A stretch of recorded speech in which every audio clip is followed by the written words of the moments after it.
Vivo Y02s phone বরাবরের মতো কিন্তু এবারও বাজিমাত করে দিয়েছে। এই ফোনটাতে ব্যাটারি ইউজ করা হয়েছে 5000 এমপিআর, অর্থাৎ 5000 mAh ব্যাটারি এইখানে ব্যবহার করা হয়েছে। এই ফোনে কি কি থাকছে না সেটাও আমি এখন জানিয়ে দিব আপনাদের। এই ফোনে আপনি যেটা যেটা পাবেন সেটার বিশাল একটা সুবিধা রয়েছে।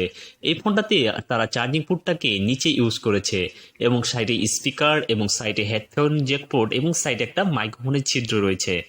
এবং এইটার দুইটা কালার ভেরিয়েন্ট রয়েছে, একটা হচ্ছে ফ্লোরিড ব্ল্যাক আর একটা হচ্ছে ভেরিয়েন্ট ব্লু।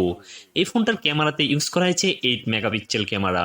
এবং কি এই ফোনটাতে আপনার যদি কালারটা দুই ধরনের নিতে পারবেন, আপনার যেটা পছন্দ সেইটা আপনি একটাকে চুজ করে নিতে পারবেন। ব্যাটারিতে 5000 mAh ব্যাটারি এবং কি র্যাম হিসেবে রয়েছে 2GB এবং 3GB র্যাম, অর্থাৎ 2GB ভেরিয়েন্ট রয়েছে এবং 3GB ভেরিয়েন্ট রয়েছে। ফোনটা দেখতে আমার কাছে দারুণ লেগেছে। এবং এটার ডিসপ্লের কথা যদি বলি, সেটার ডিসপ্লে হচ্ছে 6.51 ইঞ্চি।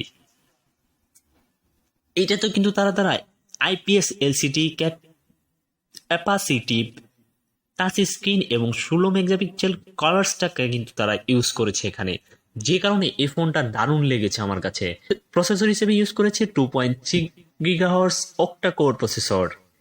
এই ফোনটা কিনে কি আপনি পাবজি খেলতে পারবেন অনায়াসে? এটা অনেকের মনে প্রশ্ন থাকে। এই প্রশ্নের সমাধান একটাই, হ্যাঁ, আপনি এই ফোন দিয়ে অনায়াসেই পাবজি খেলতে পারবেন, কিন্তু বেশি সফটওয়্যার কিন্তু এই ফোনে ইনস্টল করতে পারবেন না।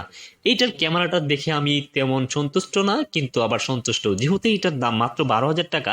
সেক্ষেত্রে এই ফোনের ক্যামেরাটাও ছিল জোশ, কিন্তু ক্যামেরাটা আরেকটু বেটার করলে মনে হয় আমার কাছে একটু ভালো লাগতো, কিন্তু সেক্ষেত্রে এটার প্রাইসটা একটু বেড়ে যেত। সেই জন্য আমার 12,000-এর মধ্যে এই ফোনের ক্যামেরাটা এবং এই ফোনটা টোটালি আমার কাছে জোর ছিল। আপনি চাইলে এই ফোনটা অনায়াসে কিনতে পারেন, কারণ এইটা কেনার একটাই উদ্দেশ্য, এটার ডিজাইনটা আমার কাছে অনেক অনেক ভালো লেগেছে।